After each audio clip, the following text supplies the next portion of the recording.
오신 우리 모든 성도님들을 주님의 이름으로 사랑하고 축복합니다. 우리 양옆에 있는 분들하고 이렇게 한번 인사하시겠습니다. 은혜 많이 받으시기 바랍니다. 인사하겠습니다. 은혜 많이 받으시기 바랍니다. 우리 앞뒤로는 이렇게 한번 인사하시죠. 주님의 언약의 주인공이 됩시다. 인사하겠습니다. 주님의 언약의 주인공이 됩시다. 할렐루야. 하나님께서 우리를 구원하신 목적은 우리를 통하여 하나님의 놀라운 일을 이루시기 위함임을 오늘 이 밤에도 확인하는 저와 여러분이 되시길 주님의 이름으로 간절히 축복합니다. 2016년 9월 12일 오후 8시 32분 경상북도 경주시 내남면 용장리 907번지 지역에서 강도 5.8의 지진이 발생했습니다. 벌써 1년 전 일이네요. 그렇죠? 부상자는 23명이었고요. 총 피해액이 102억 원으로 추산되었습니다. 설마 했던 일이 현실로 다가오자 경상도 전역은 패닉에 빠지게 되었던 그런 사건이었죠. 사실 한반도가 지진으로부터 안전하지 않다는 의견은 국내 지질학자들에 의해서 계속 제기되는 부분이었습니다. 그 경북 영덕군에서부터 낙동강 하구로 이어지는 약 170km에 달하는 단층이 있는데요. 이 단층이 지진이 일어날 수 있는 활성 단층일 가능성이 매우 높다라는 것을 이미 80년대부터 학자들이 거듭 제기해 왔대요. 하지만 정부는 이러한 의견을 무시하다시피 했는데 결국 그 단층과 인접해 있는 경주에서 1978년 지진 관측 이래로 최대 규모의 지진이 일어난 것입니다. 경상도 지역은 여러분도 잘 알다시피 원전이 가장 많이 건설되어 있는 지역이지요. 그런데 지진의 위험에 노출되어 있다는 것이 이번 지진을 통해서 증명되다시피 하면서 여론이 들끓었습니다. 안전하다고 주장하는 측의 의견은 우리나라의 이 원전 내진 설계가 규모 6.5에서 6.9 정도의 지진까지는 견뎌낼 수 있기 때문에 이번 지진 문제로 오히려 원전의 안전성이 더 입적되었다 이렇게 보았던 거예요. 반면에 위험하다고 주장하는 측에서는 만약 한반도에 내진 설계를 넘어서는 규모의 지진이 일어나면 어떡하겠느냐는 거죠. 참사를 막을 수 없다라는 쪽으로 논리를 펴는 겁니다. 그래서 이제 탈원전으로 가야 한다. 그런 이제 여론이 일어나고 있는 거죠. 저는 작년에 그 경주 지진을 이렇게 보면서 영화 해운대가 생각이 났습니다. 이 영화는 이제 대마도 근처에 그 해저 화산이 폭발을 하면서 어마어마한 쓰나미가 해운대 해안가를 이 쑥대밭으로 만들고 그 가운데에서 막 주인공들이 살아남기 위해서 사투를 벌이는 내용으로 이루어져 있는 것을 아마 보신 분들은 아실 겁니다. 그 경주의 지진을 경험하고 나니까 제가 그때 경주에서 지진이 났을 때 창원에 있었거든요. 저희 본가에 있었는데 창원까지 막 흔들흔들 했었습니다. 그러니까 그 영화가 뇌리에서 떠나질 않는 거예요.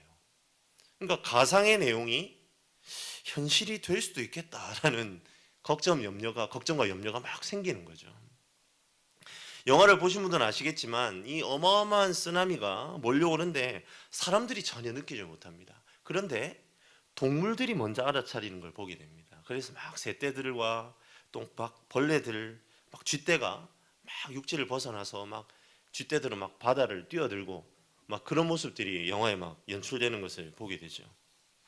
그리고 영화에서 이 쓰나미가 닥치기 몇 분 전에 갑자기 물이 확 빠져나가는 장면이 있어요.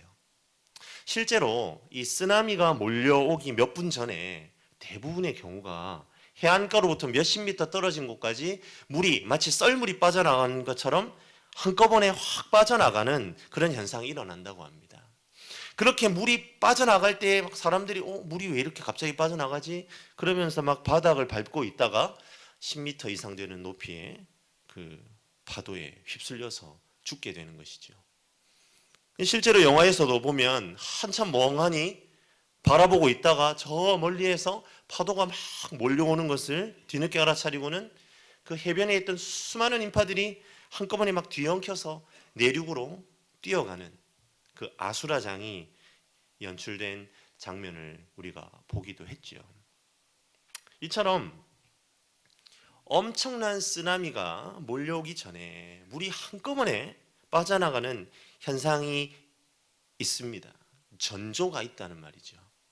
실제로 그 일이 일어나진 않았지만 그 일이 일어나기 전에 나타나는 몇몇 현상을 통해 이제 그 일이 일어나겠구나 라는 것을 미루어 짐작할 수 있다는 겁니다. 그러한 현상을 우리는 전조라고 부릅니다.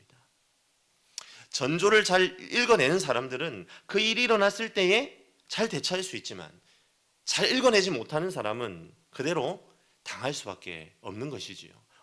쓰나미가 몰려오기 전에 물이 확 빠져나간 걸 아는 사람은 어떡합니까? 빨리 도망칠 수 있습니다. 살아남지만 그것을 멍하니 바라보고 그 전조를 깨닫지 못하면 휩쓸려 죽을 수밖에 없는 것이지요.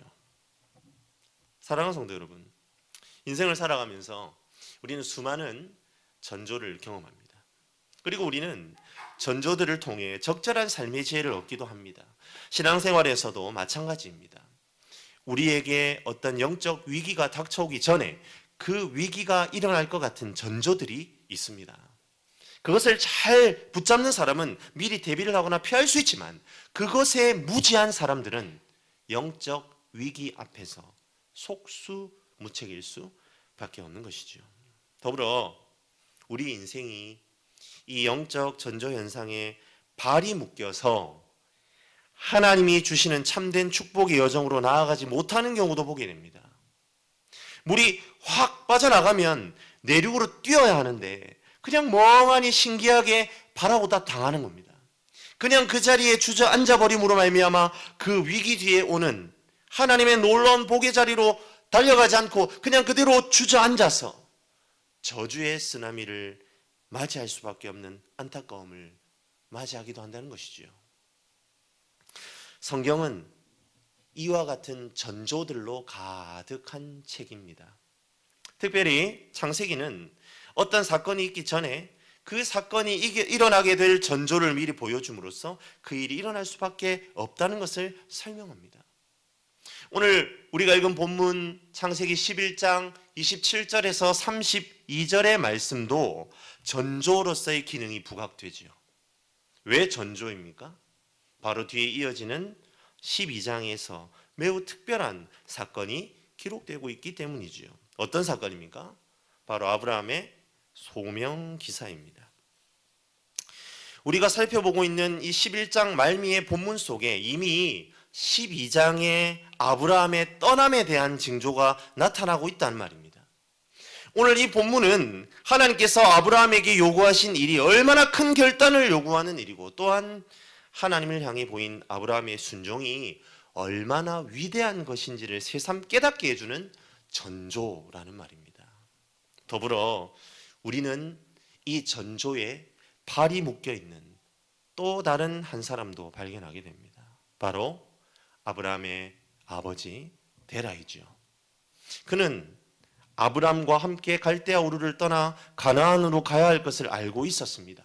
떠나기 전에 자신과 가족 가운데 일어난 모든 일들이 하나님이 자신을 옮기기 위한 전조라는 사실을 또한 깨달았습니다. 하지만 그는 얼마쯤 나아가는 것처럼 보였으나 결국 하란이란 땅에 주저앉고 말았던 것입니다.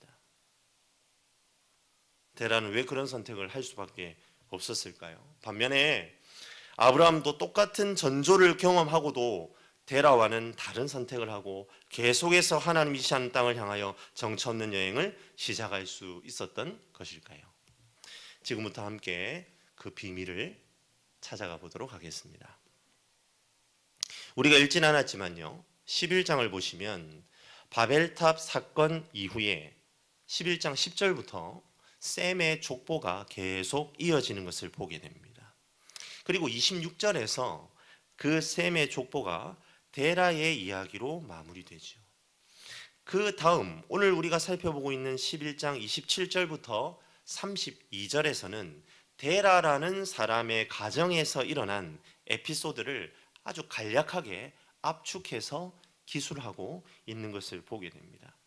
그 내용을 정리해서 이야기하자면 이렇습니다. 데라에게 아브람, 하란, 나홀이라는 세 아들이 있습니다. 그 중에 하란이라는 아들은 갈대아 우르 땅에서 아버지보다 먼저 죽습니다.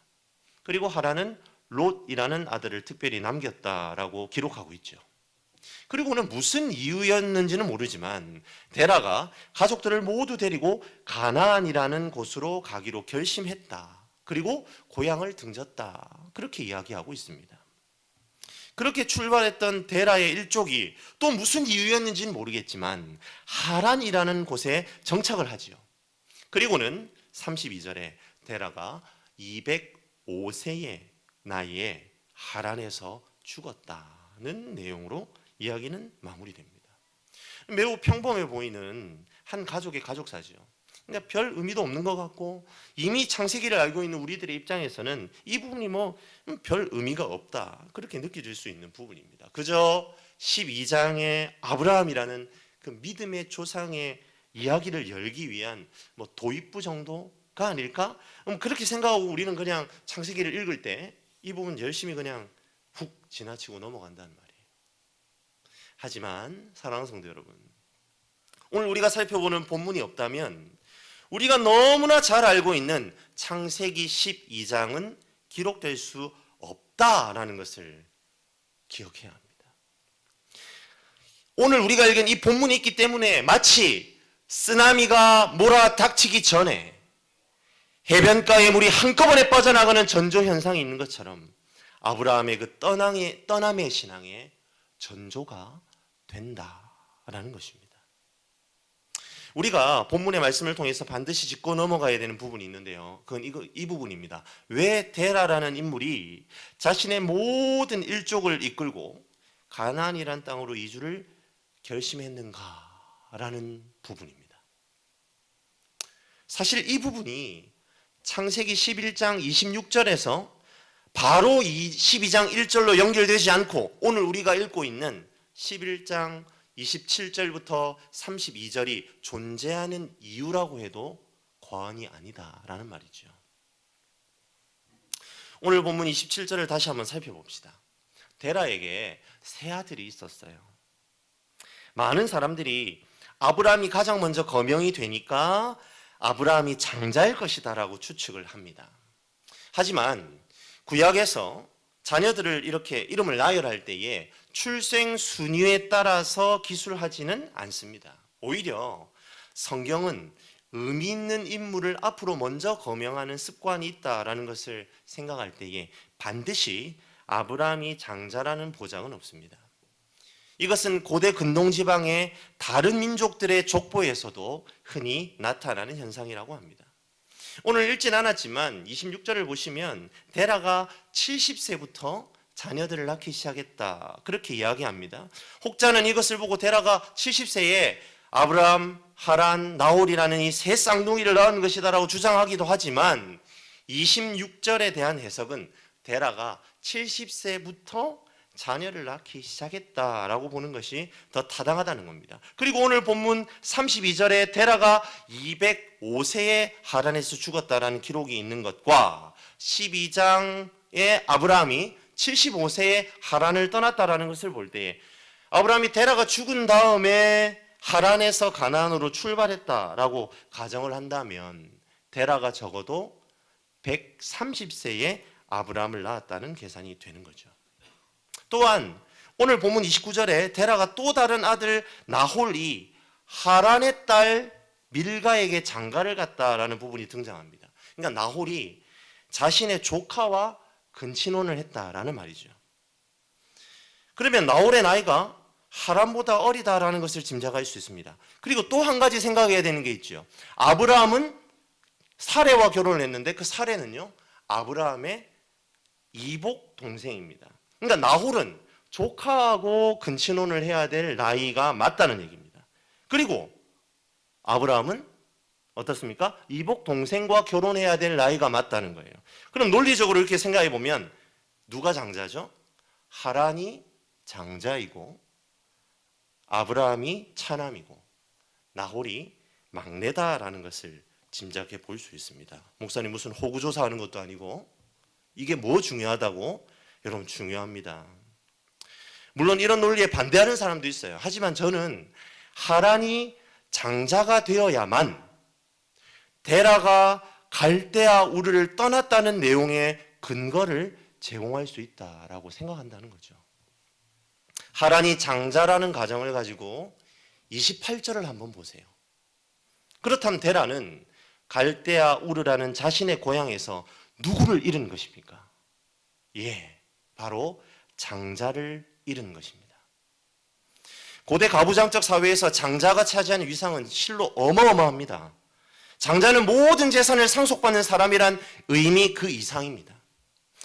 하란이 어떤 이유 때문에 죽었는지는 알 방법이 없습니다. 하지만 만약 하란이 장자였다면 그의 죽음이 데라에게 크나큰 충격으로 다가왔을 것임을 우리는 쉽게 짐작할 수 있습니다.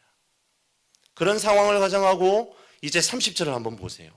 30절은 우리에게 어떤 정보를 주고 있습니까? 아브라함이 사레와 결혼을 했어요. 그런데 자녀가 없다는 점을 강조하고 있습니다. 장자 하란이 죽었습니다. 이제 아브라함이 차남이기 때문에 장자로서의 역할을 감당해야 하는데 자녀가 없습니다. 물론 하란이 롯을 낳고 죽기는 했지만 데라의 입장에서 둘째 아들 차남인 아브라함이 많은 자녀를 낳아서 장자의 명분을 이어주기를 더 바랬을 것입니다. 그런데 태문이 열리지 않습니다. 이 점이 데라로 하여금 가나안으로 향할 수밖에 없었던 또 다른 이유를 제공한다는 거예요. 데라는 장자가 죽고 장자를 대신해서 가문을 일으켜야 할 둘째 아브라함은 자식이 없는 이런 상황을 어떻게 해석했을까요? 데라가 어떤 인물이었는지 성경이 우리에게 가르쳐주는 정보가 너무 희박하기 때문에 섣부른 판단하는 것은 어렵지만 아마도 그는 신이 노해서 우리 가정에 이런 벌을 내린다라고 생각했을 가능성이 매우 높습니다. 구약 성경에서 데라에 대한 언급은요, 창세기를 제외하고는 여호수아 24장 2절이 유일합니다. 우리 함께 좀 불편하시지만 잠을 좀 깨운다는 의미에서 여호수아 24장 2절을 한번 찾아보겠습니다. 여호수아 24장 2절입니다. 여호수아 24장 2절에 데라에 대한 언급이 있어요. 여호수아가 어떻게 데라에 대해서 이야기하고 있는지 우리 다 찾으셨죠? 다 찾으셨으면 같이 한번 읽어보겠습니다. 여호수아 24장 2절입니다. 같이 읽습니다. 여호수아가 모든 백성에게 이르되 이스라엘의 하나님 여호와께서 이같이 말씀하시기를 옛적에 너희의 조상들 곧 아브라함의 아버지 나홀의 아버지 데라가 강 저쪽에 거주하여 다른 신들을 섬겼으나. 아멘. 여호수아는 데라에 대해 다른 신들을 섬기는 사람이었다라고 언급합니다. 이 표현으로 알 수 있는 것은 데라가 하나님을 전혀 알지 못했던 사람이라는 사실이죠. 우리는 그것을 알 수 있습니다. 더불어서 다른 신들을 섬겼다라는 이 표현이 말해주는 바가 단순히 종교적 성향이 여호와 신앙이 아니었다 그런 이야기를 하는 것이 아니라 철저하게 우상을 신봉하는 사람이었다라는 의미를 포함하고 있다는 거죠. 유대교 전승에 따르면요, 데라는 갈대아 우르에서 우상 만드는 일을 하는 사람이었다라고 전해집니다. 그리고 데라라는 이름의 뜻이 메소포타미아 지역에서 가장 영향력 있는 신으로 여겨졌던 달의 신의 이름에서 왔다, 그렇게 보는 학자들도 있습니다. 이처럼 데라는 자신의 가정에 임한 일련의 상황들을 신들의 저주라고 판단했습니다. 그리고 데라는 이 모든 상황을 돌파하기 위해서 아마 여러 가지 고민을 했을 거예요. 그가 우상을 만드는 직업이었다면, 그의 직업이 우상을 만드는 일이었다면 자신이 한 번도 작업해보지 못한 어마어마한 우상을 만들어서 신전에 바쳐보기도 했을 것입니다. 저주를 끊어줄 만한 용하다는 점술가를 찾아가서 점괘를 봤을 수도 있습니다. 당시 그가 살고 있었던 그 갈대아 우르라는 거대한 도시 속에서 아마 그가 할 수 있는 일들은 아마 다 해봤을 거예요. 큰아들 죽었죠. 둘째 아들은 애를 못 낳아요. 이게 도대체 무슨 일인가? 우리 집안에 왜 이런 일이 일어나야 되는가? 그러면서 동분서주하면서 뭐 안 해볼 거 다 해보지 않았겠습니까? 사랑하는 성도 여러분, 데라가 당한 것과 같은 종류의 위협을 우리도 경험할 수 있습니다. 오늘 데라처럼 실제적으로 자녀를 잃어버리는 일이 있을 수도 있죠. 자녀들이 결혼을 해서 가정을 이루었는데 태문이 열리지 않는 실질적인 문제가 있습니다. 사지가 멀쩡한데 직장을 구하지 못해서 집에서 빈둥거려야 하는 자녀를 둔 부모의 마음, 그런 마음도 있습니다. 자녀를 돌봐야 하는데 실직하게 되는 가장의 마음도 마찬가지가 아니겠습니까? 세상 사람들이 이러한 어려움을 만나면 어떤 반응을 보입니까? 고대나 지금이나 크게 다르지 않습니다. 아마 데라가 했던 것과 똑같은 일을 했겠죠. 용한 점쟁이를 찾아갑니다. 무당을 찾습니다. 법적으로 기술적으로 문제를 해결하기 위해서 전문가를 찾습니다. 도움이 어디에 있을지 발에 불이 나도록 쫓아다닙니다. 사람을 찾아 헤매는 거예요. 하지만 그래도 해결되지 않는 문제는 어떻게 합니까? 결국 자포자기할 수밖에 없죠. 그것이 세상 사람들이 가지고 있는 저주의 사이클입니다. 문제가 터졌습니다. 문제를 찾아서 동분서주합니다. 이리 뛰고 저리 뛰고 합니다. 그런데 문제는 해결되지 않습니다. 그런데 그 문제가 또 더 큰 문제를 낳습니다. 저주의 사이클, 그 가운데 살아가는 것이 이 세상을 살아가는, 하나님을 알지 못하는 이 세상 사람들의 삶의 방식입니다. 데라도 똑같습니다. 그렇게 주저앉아 있을 수밖에 없습니다. 하지만 그때에, 오늘 본문에는 나타나지 않지만 하나님의 조용한 개입이 일어나는 것을 보게 됩니다. 바로 아브라함을 부르는 사건이죠. 창세기 12장 4절에는 하나님께서 아브라함을 하란에서 부른 것처럼 보이지만 창세기 15장 7절을 보시면 하나님께서 분명히 아브라함을 갈대아 우르에서 이미 부르셨다라고 기록합니다. 포로 귀환 시기에 느헤미야도 느헤미야 9장 7절을 보시면 이렇게 되어 있습니다. 옛적에 아브라함을 택하시고 갈대아 우르에서 인도하여 내시고 아브라함이란 이름을 주셨다, 이렇게 말하는 것을 보면 아브라함이 갈대아 우르에서 이미 하나님의 부르심을 받았다는 것이 그들의 역사적으로도 맞는 얘기라는 거죠. 그렇다면 우리가 약간의 상상력과 추론을 발휘해서 오늘 이 본문의 내용을 이렇게 재구성해 볼 수 있을 것 같아요. 장자의 죽음과 차남인 아브라함의 자녀 없음의 문제로 고민하던 데라에게 하루는 아브라함이 찾아가는 겁니다. 아버지, 어떤 신인지는 모르겠는데 여호와라는 분이 갈대아 우르를 떠나라고 합니다. 저를 통해 큰 민족을 이루게 하고 땅의 모든 족속이 복을 얻는다고 합니다. 아버지, 어떻게 해야 되죠? 아브라함이 데라에게 이야기를 주섬주섬 꺼내는 거예요. 아브라함이 자신의 부르심에 대하여 데라와 의논했다고 볼 수밖에 없는 것은 당시 고대 근동사회는 가부장적 권위를 중요하게 여기는 시대이지 않습니까? 충분히 이해가 되는 부분이죠. 아브라함은 틀림없이 하나님의 알지 못하는 계시와 부르심에 대하여 아버지 데라와 의논했을 것입니다. 데라는 우상을 섬기는 사람이었습니다. 유대교의 전승대로라면 우상을 만드는 사람이었습니다. 가정의 문제를 놓고 별의별 방법을 다 사용했을 것입니다. 그런데 문제가 해결되지 않습니다. 그때에 차남인 아브라함이 여호와에 대한 이야기를 꺼냈습니다. 다른 때 같으면, 평소 같으면 그냥 무시하고 넘겼겠지만 지금은 절대로 그냥 넘길 수 없는 상황입니다. 데라는 다른 신들을 잘 섬기는 사람이니까 신에 대한 두려움이 있지 않겠습니까? 그리고 혹시 모르는 이잖아요. 내가 모르는 신 가운데 여호와란 신이 있을 수도 있는 것 아니겠습니까? 그래서 결국 데라는 결정을 내립니다.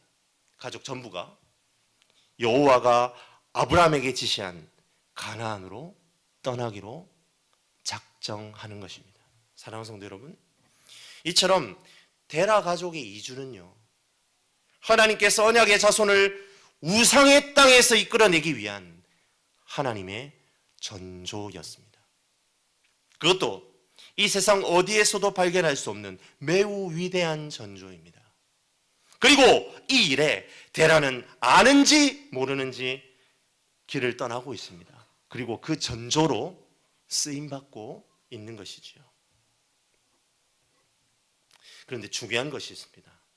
무엇이 중요하죠? 이러한 데라의 이주에 대한 결심이 철저한 신앙에 근거한 출발이 아니었다는 겁니다.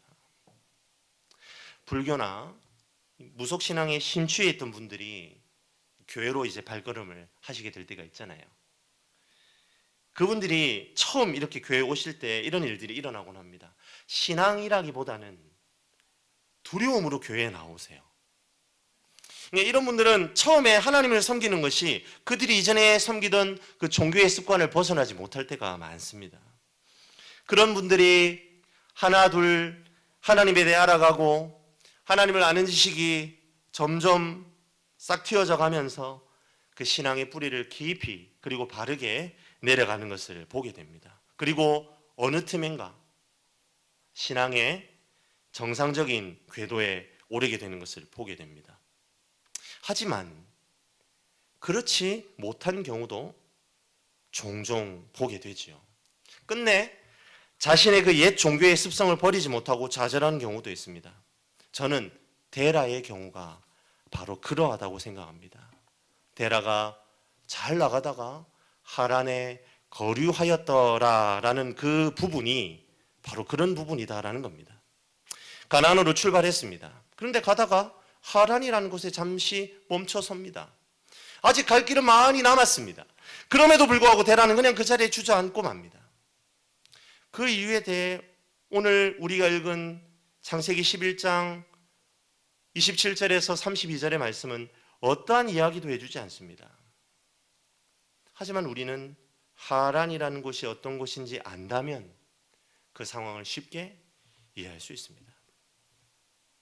하란이라는 지역은 유프라테스 강의 상류 쪽에 위치한 지역입니다.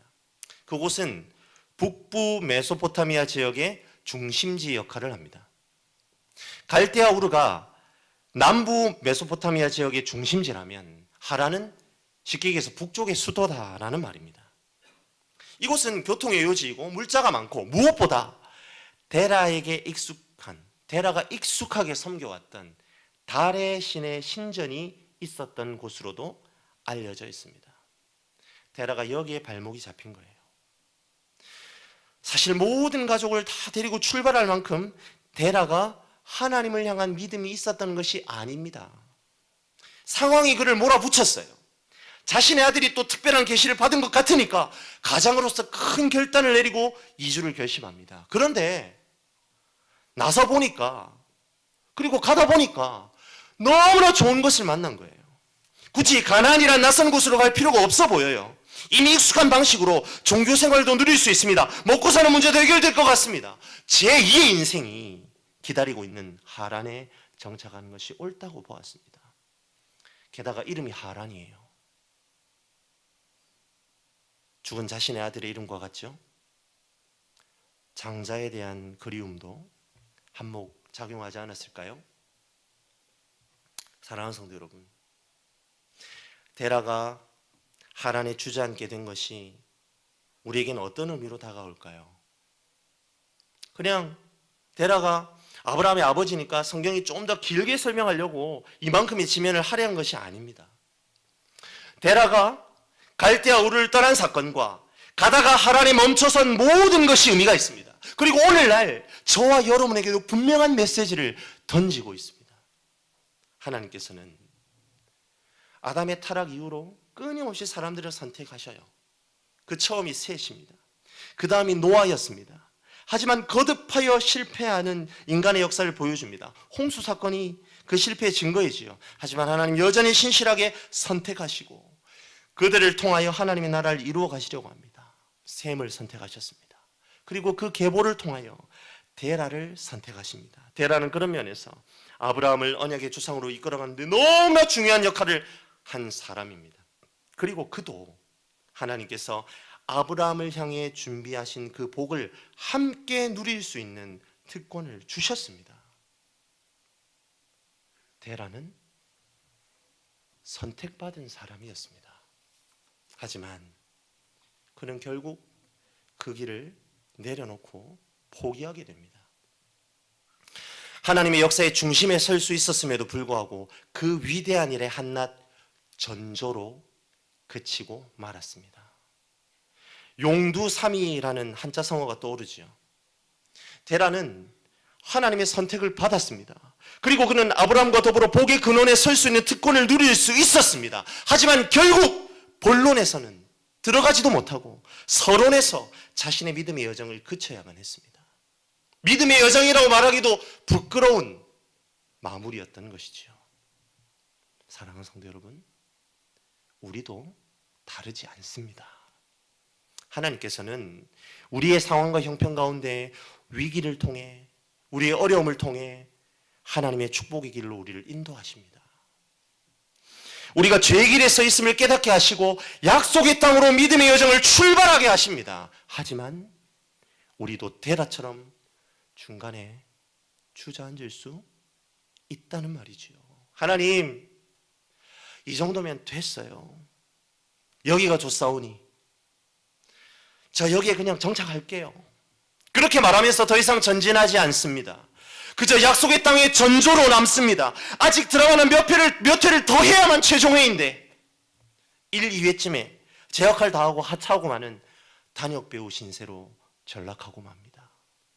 사랑하는 성도 여러분, 기억하시기 바랍니다. 성경의 인물들 가운데에 전조의 위치에 놓일 수밖에 없는 그런 사람들이 결국 믿음으로 끝까지 하나님의 약속을 놓치지 않아 믿음의 주류에 서 있던 사람들이 얼마나 많은지 사랑하는 성도 여러분 알고 계십니까? 그들 가운데도 특별히 우리가 주목할 수 있는 세 여인이 있죠. 누구입니까? 마태복음 1장에 예수님의 족보에 그 이름이 등장하는 세 여인, 다말, 라합, 룻, 이 세 여인이 바로 그러한 이들이었습니다. 그들은 절대로 주류가 될 수 없었습니다. 그들은 절대로 믿음의 그 역사 가운데에 주인공이 될 수 없었습니다. 그들은 전조로 남아야 할 사람들이었습니다. 그런데 하나님 그들을 믿음의 주류에 놓아버리십니다. 어떻게 그런 일이 있을 수 있었을까요? 다말은요, 본 사건이 일어나기 전에 전조로 끝날 수밖에 없는 위치였습니다. 윤리적으로 봤을 때 시아버지와 근친상간을 저지른 파렴치한 여인이고 유다의 명령대로 불태워 죽어 마땅한 부정한 여인이었습니다. 그의 인생은 거기에서 마감할 수밖에 없었어요. 하지만 다말은 믿음이 있었습니다. 수혼 제도로 말미암아 유다 가문의 대를 잇는 것이 자신이 감당해야 할 역할이라는 분명한 목적이 있었습니다. 다말은 자신의 행위가 하나님의 구속사역에서 사용될 것이라고 생각하지 못했어요. 그녀는 몰랐어요. 하나님의 구속의 사역은 숨겨져 있었습니다. 하지만 그녀는 자신의 일을 했습니다. 자신이 감당해야 할 것을 끝까지 포기하지 않고 감당해내었습니다. 그 결과 다말의 인생은 전조로 끝난 것이 아니라 버젓이 구속사의 주류에 속할 수 있었던 것이죠. 라합은 어떻습니까? 그녀는 하나님이 한 호흡도 남겨놓지 말라는 가난한 여인의 위치였습니다. 지위는 창녀입니다. 성경에는 자신의 몸을 팔아 생계를 유지하는 성매매 여성과 바알을 섬기는 성전에서 남자와 성적 관계를 통해 제사의식을 담당하는 성전 창기로 구분이 되어 있습니다. 성전 창기는 가난한 사람들의 관점에서는 그래도 성직자이기 때문에 대우를 받습니다. 하지만 일반적으로 몸을 팔아서 생계를 유지하는 라합은 낮은 지위의 여성입니다. 라합은 후자였습니다. 그런데 그런 라합에게 어떤 기회가 찾아옵니까? 여호수아가 보낸 정탐꾼들을 숨겨줍니다. 그리고 여리고가 점령될 때 그 가족이 구원을 얻습니다. 라합의 행동이 진정한 여호와 신앙에서 출발했을까요? 저는 그렇게 보진 않습니다. 그녀는 어쩌면 자신의 가족을 구원해야 한다는 일념으로 정탐꾼들을 숨겨주고 그들을 위해 거짓말을 했는지도 몰라요. 하지만 그녀의 그런 선택이 하나님의 가나안 정복 사건의 전조로 쓰이고 끝나는 인생이 아니라 구속사의 계보에 오르게 했다는 것을 우리는 알고 있지 않습니까? 룻은 어떻고요? 룻은 모압 여인입니다. 신명기 23장 3절에는 이렇게 되어 있어요. 암몬 사람과 모압 사람은 여호와의 총회에 들어오지 못하리니 그들에게 속한 자는 10대뿐 아니라 10대를 지날 뿐만 아니라 영원히 여호와의 총회에 들어오지 못하리라 라고 되어 있습니다. 룻은 공동체의 일원이 될 수 없습니다. 여호와의 공동체의 일원이 될 수 없습니다. 그럼에도 불구하고 오로지 자신의 시모 나오미를 따라 베들레헴으로 가겠다는 일념 그것 하나로 길을 나섭니다. 그러한 그녀의 선택을 통해 하나님은 다윗의 계보를 잇게 하시고 예수 그리스도의 계보에 그녀를 올리십니다. 율법을 따라 하나님 나라의 들러리밖에 될 수 없는 그녀의 이름은 결국 예수의 족보에 오릅니다. 마태는 이 여인들이 끝까지 놓치지 않고 붙잡은 것을 믿음이다 라고 평가합니다. 그리고 그녀들의 이름을 왕의 족보 가운데 올리는 파격을 선보입니다. 왕으로 이 땅에 오신 예수 그리스도의 계보에 당당히 그 이름을 올렸습니다. 하나님의 선택을 담대히 받아들이고 어떤 고난과 역경 가운데서도 끝까지 붙잡아 전조가 아닌 주류가 되었던 것입니다. 불살라져 죽을 위기, 동족들에게 매국노로 낙인 찍혀 생명을 빼앗길 위협, 공동체 일원으로 받아들여지기는커녕 돌팔매질을 받고 쫓겨날 위치에 놓여있는 불안도 이 여인들의 신념을 빼앗을 수 없었습니다. 내가 이 일에 순종할 때에 반드시 하나님의 복이 나에게 임한다는 믿음이 그녀들로 하여금 전조로 남지 않고 주류가 되게 만들었습니다. 하지만 데라는 어떻습니까? 함께 시작했습니다. 결단을 내렸습니다. 하지만 끝까지 함께하지 못했습니다. 중도 포기했습니다. 주저앉아 버렸습니다. 그리고 더 이상 복의 주인공이 될 수 없었습니다. 손가락으로 아브라함을 가리키고는 끝난 꼴이 되어 버렸습니다. 여러 가지가 핑계가 있을 수 있습니다. 데라가 믿고 있던 우상이 결국은 주저앉게 했다. 지명인 하란이 장자를 향한 그리움을 자극했다. 이게 여러 가지 이유를 댈 수 있습니다. 그러나 중요한 것은 무엇입니까? 그것을 뛰어넘지 못했다는 것입니다. 왜 뛰어넘지 못했습니까? 나 자신이 살아있었기 때문입니다. 그 위기를, 그 고통을 이겨내기 위해 내가 무슨 선택은 못하겠냐고 막상 시작했지만 내가 죽지 못했기 때문입니다. 나는 펄펄 살아있고 내 주장과 내 고집은 여전히 남아있었습니다. 그러하기에 하나님의 인도하심에 제대로 반응하지 못했습니다. 결국 주저앉았지요. 자신과 가족을 떠나는 아브라함의 뒷공무니만 바라볼 수밖에 없었던 것입니다. 그리고 또 한 가지 중요한 부분이 있습니다. 결국 데라가 하란에 주저앉은 이유는 여호와를 따라 나서도 특별한 변화가 없다고 판단했기 때문 아닐까요? 죽은 아들이 살아서 돌아오는 것까지는 바라지 않았겠죠. 하지만 둘째 아브라함에게 이제는 자식이라도 하나님 좀 주시면 좋겠는데 그런 기미도 없어요. 따라 나섰다면, 결단을 내렸다면 여호와께서 이제 뭔가 일을 좀 풀어주시고 태물을 열어주시고 해야 되는데 답보 상태입니다. 그냥 가래요. 가나안으로 가래요. 거기 가면 뭐가 있는데. 그런 부분도 아마 데라로 하여금 하란에 주저앉게 만들었을 것입니다. 자신의 생각이 살아있었습니다. 자기가 죽지 못했습니다. 그래서 결국 데라는 하나님이 그 커다란 역사의 전조로 남을 수밖에 없었던 것이죠. 사랑하는 성도 여러분, 우리는 데라입니까? 아브라함입니까? 당장 눈앞에 있는 이익 때문에 하나님의 장기적인 계획들을 내려놓는 어리석음을 범하는 것은 아닌지 우리 스스로를 되돌아보는 이 시간이 되기를 간절히 소원합니다. 데라는 하란에서 그 순례의 길을 멈출 수밖에 없었습니다. 그곳에 자신이 생각했던 수준의 안락함과 이해타산이 맞아 떨어졌기 때문이죠. 더 이상 나아갈 동력을 잃어버렸습니다. 하지만 아브라함은 달랐습니다. 그는 철저하게 자신에게 주어진 복을 꿈꿨습니다. 손에 잡히는 것은 아니지만 이미 쥐고 있는 것으로 붙잡았습니다. 눈에 보이는 것은 아니지만 이미 보는 것으로 붙잡았습니다. 그 믿음이 아브라함의 발걸음을 멈출 수 없게 만들었습니다. 그에게 여호와의 부르심은 절대적이었습니다. 자기 자신의 생각과 뜻을 내려놓게 만들었습니다. 그리고 끝까지 순종하여 복의 통로, 믿음의 조상이 되었던 것이지요. 사랑하는 성도 여러분, 다시 한번 묻겠습니다. 우리는 데라입니까? 아브라함입니까? 내가 꿈꿨던 대로 하나님이 움직여주지 않는다고 해서 그분의 인도하심은 없다고 단정짓는 그런 어리석음을 저와 여러분이 범하지 않기를 간절히 바랍니다. 데라는 하란에서 더 이상 하나님에게 소망이 없다고 느꼈음이 분명합니다.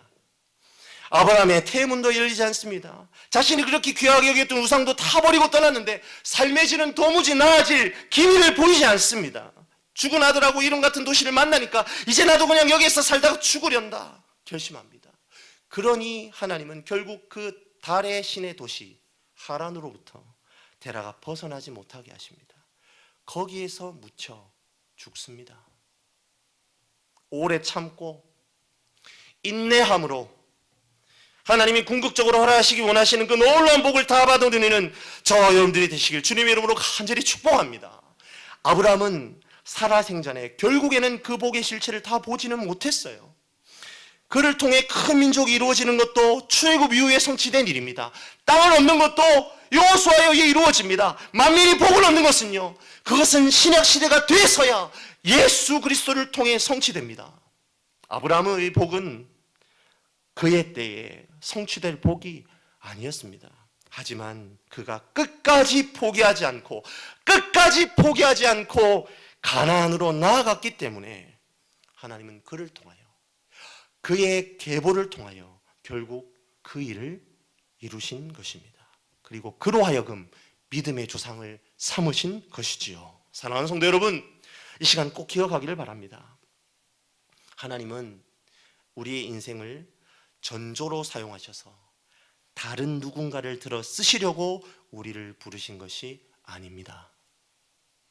하나님은 우리가 데라와 같이 쓰임받기를 원하지 않으십니다.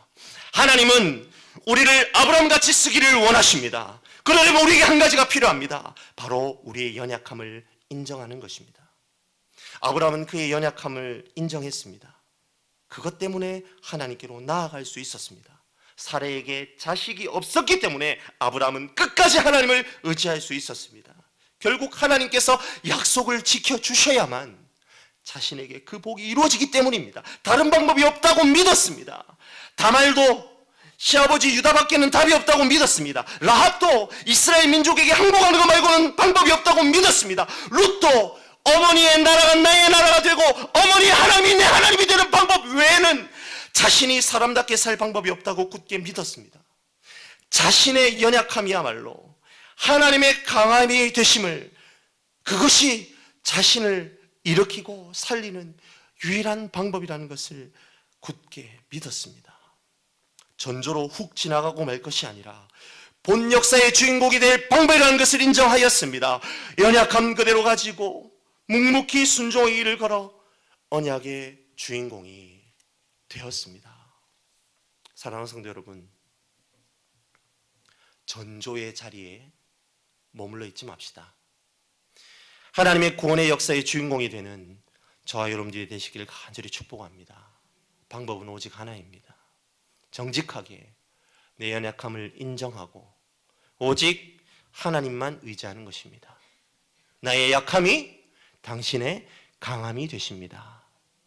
그것을 인정해 드리는 것입니다. 오직 예수밖에는 나의 구원이 없음을 신뢰하며 하나님께 집중하는 삶을 살아드리는 것입니다. 내 계획은 없습니다.